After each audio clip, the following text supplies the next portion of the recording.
Hello everyone, तो स्वागत सत्कार और अभिनंदन आप सभी का एक बार फिर से उत्कर्ष नर्सिंग क्लासेस के इस ऑनलाइन प्लेटफॉर्म में। आज हम एक जबरदस्त टॉपिक के ऊपर बात करने वाले हैं कि बेसिल, जी हां, बेसिल नर्सिंग ऑफिसर की वैकेंसी है वो आउट हो चुकी है। याद रखिएगा 170 पोस्ट पे ये वैकेंसी आई है सर। इस वैकेंसी के बारे में डिटेल्ड नोटिफिकेशन, डिटेल बताने के लिए आप सभी के लिए अगेन हाजिर है आपके सागर से। तो फटाफट से क्लास के अंदर ज्वाइन कर लीजिए और इस वीडियो को लास्ट तक जरूर देखिएगा। चलिए शुरू करते हैं। तो याद रखना है आप सभी को, बेसिल यानी कि broadcast engineering consultant India limited company के द्वारा, ठीक है, हाँ, एक मिनी रेटना कंपनीज है ये, ठीक है, ये याद रखिएगा। जो बेसिल है इसके अंतर्गत इसने 170 पोस्ट नर्सिंग ऑफिसर की, किसकी, नर्सिंग ऑफिसर एनओ की जो पोस्ट निकाली है, कितनी निकाली है, 170 पोस्ट पे एडवर्टाइज जारी किया है, याद रखिएगा।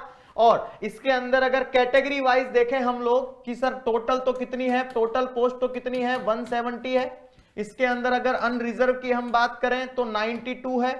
इसके अलावा ओबीसी की पोस्ट है 40, एससी की पोस्ट है 25 और एसटी की पोस्ट है टोटल 13। ऐसे करके ये टोटल को काउंट करते हैं तब जाके निकल के आता है 170। क्लियर है, याद रखिएगा। तो टोटल पोस्ट रहने वाली है 170। और मैं पहले बता देता हूं ये क्लियरली मेंशन है कि application are invited to offline mode recruitment follow man power for contract basis पे, ठीक है, ये कॉन्ट्रैक्ट बेसिस पे है। ये जो वैकेंसी है ये कॉन्ट्रैक्ट बेसिस पे आपकी रहने वाली है। पहली चीज, इस नोटिफिकेशन के अंदर क्लियरली मेंशन कर दिया इसने हर चीज का, ठीक है, आपको कोई डाउट ही नहीं रहने वाला है। याद रखना कॉन्ट्रैक्ट बेसिस पे रहने वाली है। और इसी के साथ इसका फॉर्म कैसे फिल होगा, तो कोई भी आपको ई मित्र पे नहीं जाना है, कोई भी कुछ नहीं करना है। यहाँ पे आपका जो फॉर्म है वो भी ऑफलाइन फिल होगा सर, ठीक है, क्या होगा, ऑफलाइन फिल होने वाला है। क्लियरली मेंशन है कि ऑफलाइन तरीके से आपको क्या करना है, फॉर्म फिल करना है, ये याद रखिएगा, ठीक है।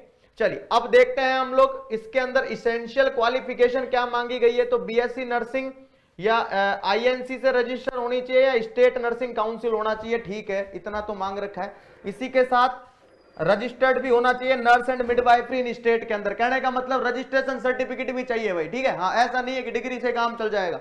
क्लियर है। इसके अलावा डिप्लोमा है अगर जीएनएम का, ठीक है, हाँ, जीएनएम का डिप्लोमा है तो वो भी, कहने का मतलब जीएनएम वाले भी भर सकते हैं भाई, लेकिन उनको जीएनएम वाले बच्चों को 2 साल का क्या मांगा है इसके अंदर, 2 year experience in minimum 50 bedded hospital. भाई जीएनएम वाले बच्चों को 2 साल का एक्सपीरियंस मांगा है 50 बेड के हॉस्पिटल के अंदर। इसी के साथ एज लिमिट है इसके अंदर 30 साल। कितनी साल है कि 30 साल तक आप इसके अंदर फॉर्म फिल कर सकते हैं, 30 साल तक के व्यक्ति फॉर्म फिल कर सकते हैं। और इसकी जो सैलरी है वो भी बता दिया, 28,000 पर मंथ मिलने वाली है सर। कितनी मिलने वाली है, 28,000 पर मंथ मिलने वाली है। शानदार तरीके से वैकेंसी रहने वाली है भाई, ठीक है। और 170 पोस्ट भी अपने आप में एक बहुत बड़ी वैकेंसीज होती है, याद रखिएगा। अगर हम सेकंड इस पे बात करें तो याद रखना है, क्लियरली लिखा हुआ है application must be submit in offline mode, ठीक है, ऑफलाइन मोड से आपको एप्लीकेशन क्या करना है, सबमिट करना है। जी हाँ, कोरियर के द्वारा, जो स्पीड पोस्ट होती है उसके जरिए भेजना होता है, ठीक है। अब बात करेंगे कि सर कहां पे भेजें। क्लियर है भाई, ऑनलाइन में तो क्या होता है, सबमिट हुआ और पहुंच गया, लेकिन सर ऑफलाइन में तो थोड़ा सा झंझट लगता है हमको, तो कहां पे भेजे। तो याद रखना उसके लिए क्लियरली लिखा है बेसिल भवन सेक्टर 56A17 सेक्टर 62, ठीक है, या C56A17 सेक्टर 62 नोएडा। और ये पूरा क्लियरली क्या दिया हुआ है, एड्रेस दिया हुआ है। यहां पे आप सभी को क्या करना है, ऑफलाइन तरीके से एप्लीकेशन भेजना है भाई, ठीक है, ऑफलाइन तरीके से क्या करना है, एप्लीकेशन भेजना है। क्लियर है। उसके अलावा यहां पे सभी चीज बोलिए कि candidate will inform via any email और टेलीफोन। कैंडिडेट जो भी आप फॉर्म फिल करेंगे उसके अंदर ईमेल जो भरेंगे या फोन नंबर जो भरेंगे, आगे की प्रोसेस आपको उसके द्वारा, उसके माध्यम से बता दी जाएगी। क्लियर है। इसके अलावा अगर हम और भी बात करें, ठीक है, अगर इसके अलावा अदर चीजों की हम बात करें तो याद रखना है टर्म्स एंड कंडीशन कौन कौन से अप्लाई होते हैं ये पूछा है।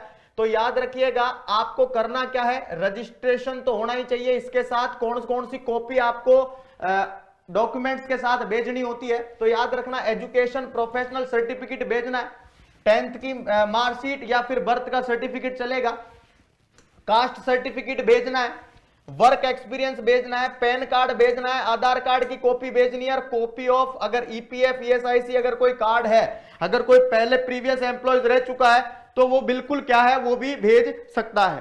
क्लियर है?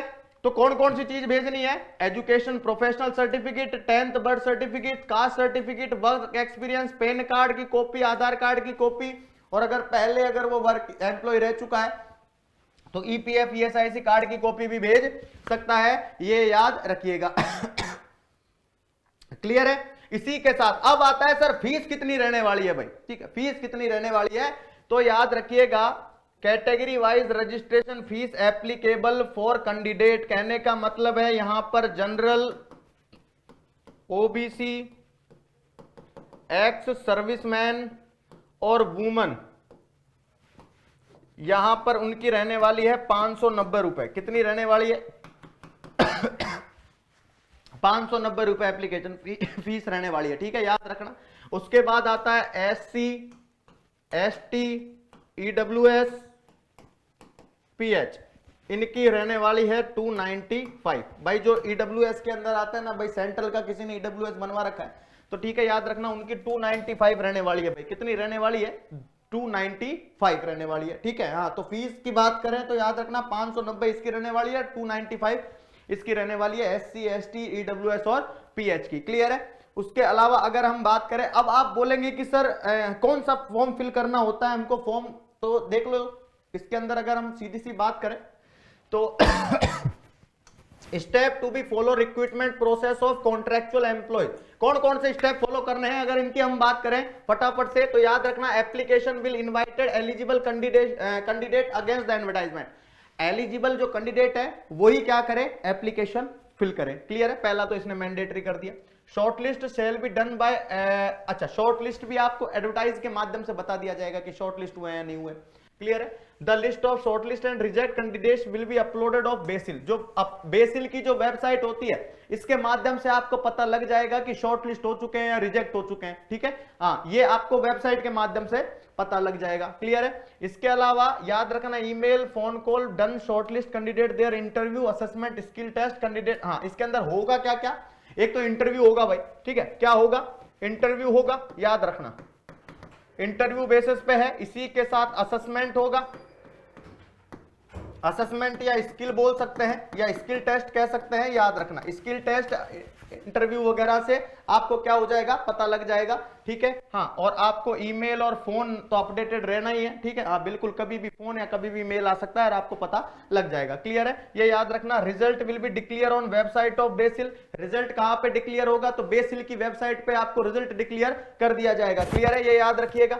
इसके बाद अगर मैं बात करूं after verification of original documents, eligibility criteria, selection candidate will be given in engagement letter, appointment letter, contractual, तो ये certain period time of require no project, ठीक है। चलिए, मतलब कॉन्ट्रैक्ट बेसिस पे रहने वाली है। उसके बाद में आपको क्या करेंगे? वेरिफिकेशन के बाद जब डॉक्यूमेंट वेरिफिकेशन हो जाएंगे ओरिजिनल, उसके बाद आपको अपॉइंटमेंट लेटर दे दिया जाएगा। क्लियर है? चलिए, इसके अलावा अगर हम बात करें तो कौन सा एक जैसा फॉर्म है जो हमको फिल करके देना है भाई, ऑफलाइन मोड पे तो फॉर्म निकलवाना पड़ेगा, उसके बाद भरना पड़ेगा, उसके बाद देना पड़ेगा, याद रखना। तो ऐसा कुछ फॉर्म आता है, ठीक है। ये फॉर्म दिख रहा होगा, इसके अंदर application for post, candidate name, father name, date of birth, Aadhaar card number, अगर ईएसआई है तो PAN card number, category, marital status. देखो, अगर मैरिड हैं तो फिर मैरिड सर्टिफिकेट भी लगेगा, ये बात भी मेरी याद रखना, ठीक है। हाँ, इसके अलावा permanent address, corresponding email ID, यहां पे आपको एक फोटो चिपकानी है।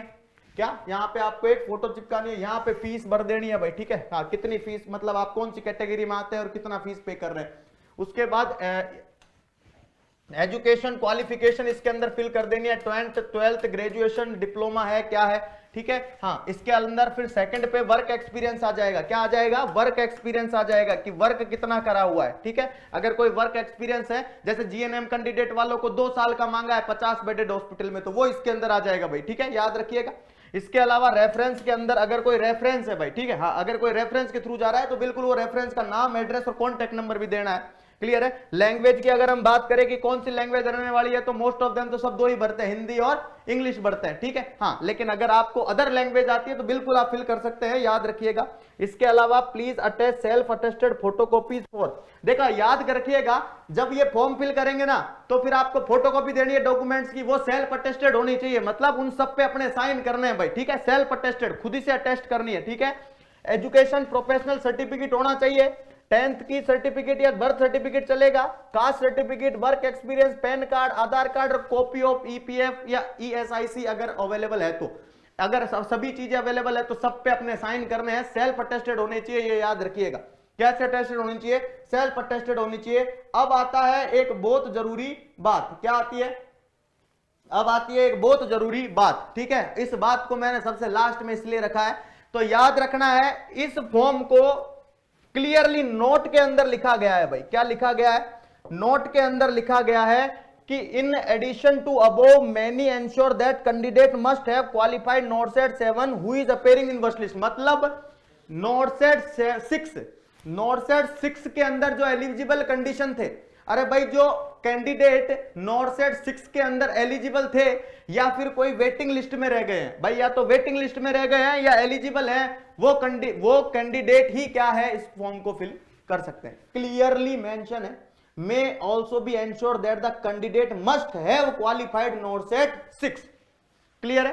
तो नॉर्सेट 6 वाले जो बच्चे हैं जो क्वालिफाई हो गए थे लेकिन अभी सिलेक्शन नहीं हो पाया है, रीजन किसी भी वजह से या वेटिंग लिस्ट में, तो निराश नहीं होना है भाई, शानदार तरीके से वैकेंसी आई है आप सभी बच्चों के लिए। क्लियर है? हाँ, तो ये ही धमाका था जो मेरे को लास्ट में बताना था, ठीक है, क्योंकि आप सभी बच्चे फटाफट से अब हाँ क्लास को क्या कर देंगे, शेयर कर देंगे सभी बच्चों तक। जिन भी बच्चों का नॉर्सेट 6 क्लियर हुआ था और वो थोड़े से हल्के से निराश चल रहे हैं, तो उन बच्चों के लिए शानदार वैकेंसी आ चुकी है भाई। क्या शानदार वैकेंसी उन बच्चों के लिए आ चुकी है। और इसी के साथ याद रखिएगा, उत्कर्ष का जो तिरंगा महोत्सव है जो कि 23 से 28 जनवरी तक रन कर रहा है, याद रखना, इसके अंतर्गत अप टू 90% तक का डिस्काउंट दिया जा रहा है। इसी के साथ 3 मंथ एक्स्ट्रा कोर्स वैलिडिटी और कोर्स की वैधता बढ़ाने पर 10% का एक्स्ट्रा डिस्काउंट मिल रहा है भाई, ठीक है। अगर हम इसके अंतर्गत हम बात करें तो सबसे पहला तो यही आता है, नॉर्सेट 8 का जो 100 डे टारगेट बैच चल रहा है, ठीक है, जो कि प्राइम और स्टैंडर्ड दोनों ही कोर्सेज के अंदर अवेलेबल है।